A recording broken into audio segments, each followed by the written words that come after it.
Salut, c'est Casse-Douce, ton relis. De la mort volontaire dont ainsi parlait Zarathustra de Nietzsche.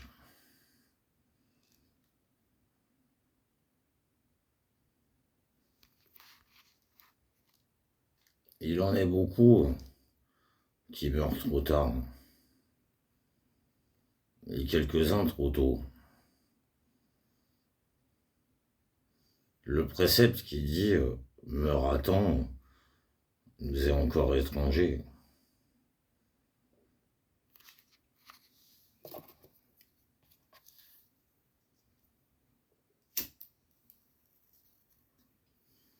Meurs à temps.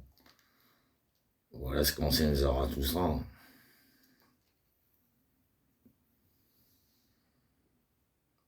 Certes, comment celui qui n'a jamais vécu à temps, comment celui-là pourrait-il mourir à temps?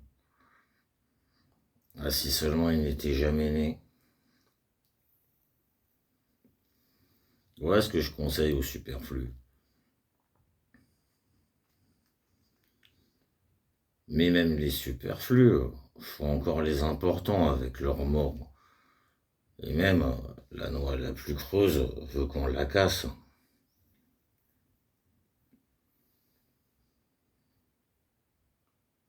Tous prennent la mort au sérieux. Mais la mort n'est pas encore une fête. Les hommes n'ont pas encore appris comment on consacre les plus belles fêtes.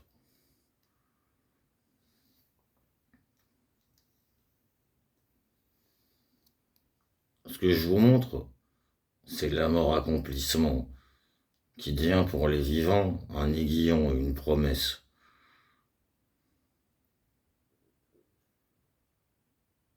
Celui qui accomplit meurt sa mort victorieusement, entouré de ceux qui espèrent et promettent. C'est ainsi que l'on devrait apprendre à mourir. Et il ne devrait pas y avoir de fête sans qu'un tel mourant ne consacrât les serments des vivants.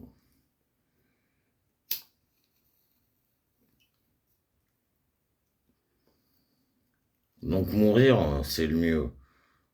Ce qu'il faut en deuxième lieu, c'est mourir au combat et prodiguer une grande âme.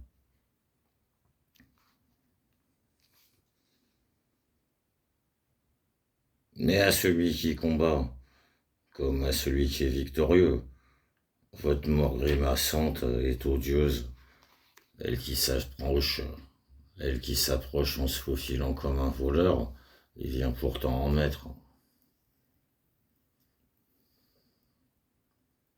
Je vous vante ma mort, la mort volontaire, qui vient parce que je veux, moi.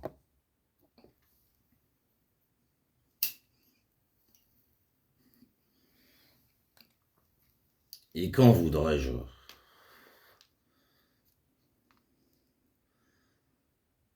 Celui qui a un but a un héritier, celui-là veut la mort en temps voulu, pour buter héritier.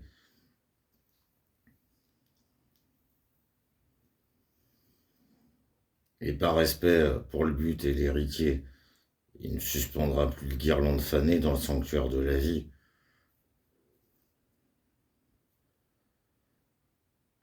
En vérité, je ne veux pas ressembler aux cordiers. Ils étirent leur fil et ce faisant vont toujours en reculant.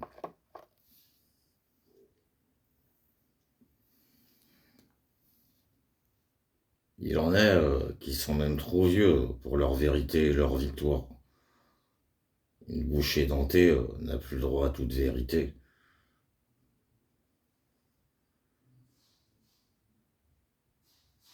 Et chacun qui veut avoir de la gloire doit attendre.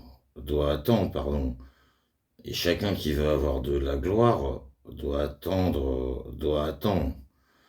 Et chacun qui veut avoir de la gloire doit attendre prendre congé de l'honneur et pratiquer l'art difficile de s'en aller en temps voulu.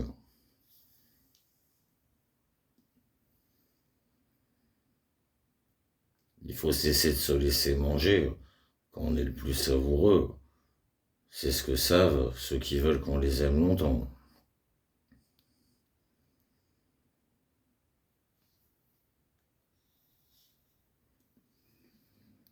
Certes, il existe des pommes sûres dont le destin est qu'elles attendent jusqu'au dernier jour de l'automne, et en même temps, elles mûrissent, jaunissent et se racornissent. Certes, il existe des pommes sûres dont le destin est qu'elles attendent jusqu'au dernier jour de l'automne, et en même temps, elles mûrissent, jaunissent et se racornissent. Chez les uns, le cœur vieillit d'abord, chez d'autres, c'est d'abord l'esprit. Il en est quelques-uns qui sont vieillards pendant leur jeunesse, mais être jeune tard maintient jeune longtemps.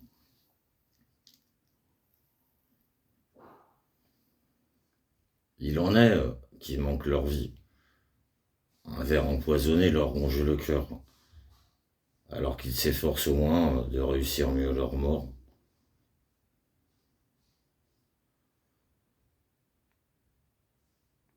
Il en est plus d'un qui ne s'adoucit jamais et pourrit déjà en été. C'est la lâcheté qui le fait s'accrocher à sa branche.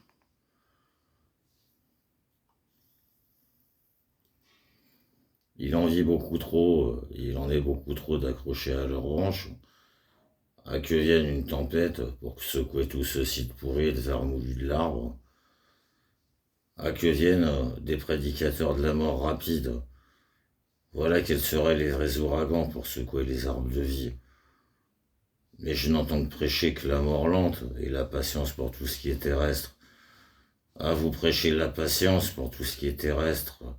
C'est ce terrestre qui a trop de patience avec vous, que la blasphème que vous êtes.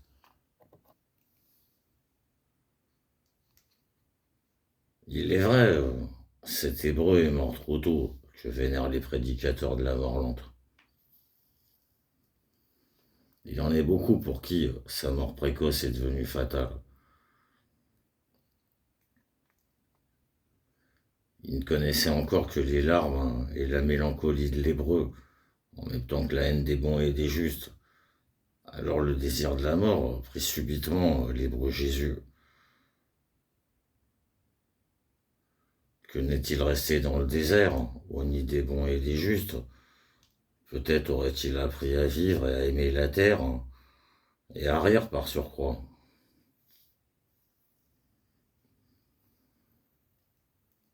Croyez-moi, mes frères, il est mort trop tôt.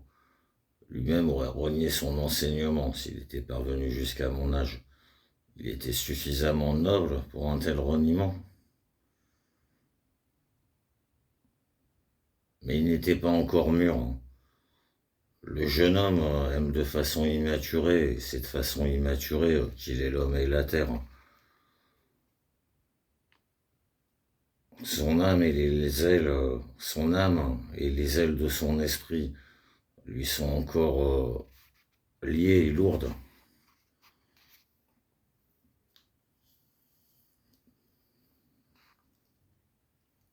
Mais dans l'homme, il y a davantage d'enfants que dans le jeune homme, et moins de mélancolie.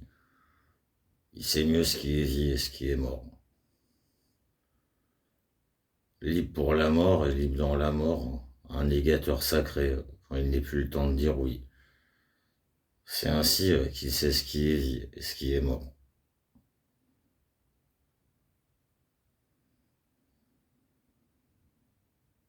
Que votre mort ne soit pas un blasphème contre l'homme et la terre, mes amis. C'est ce que j'implore du miel de votre âme. Dans votre mort doivent encore lire votre esprit et votre vertu, pareil à la rougeur du couchant autour de la terre, ou sinon alors votre mort ne réussira pas.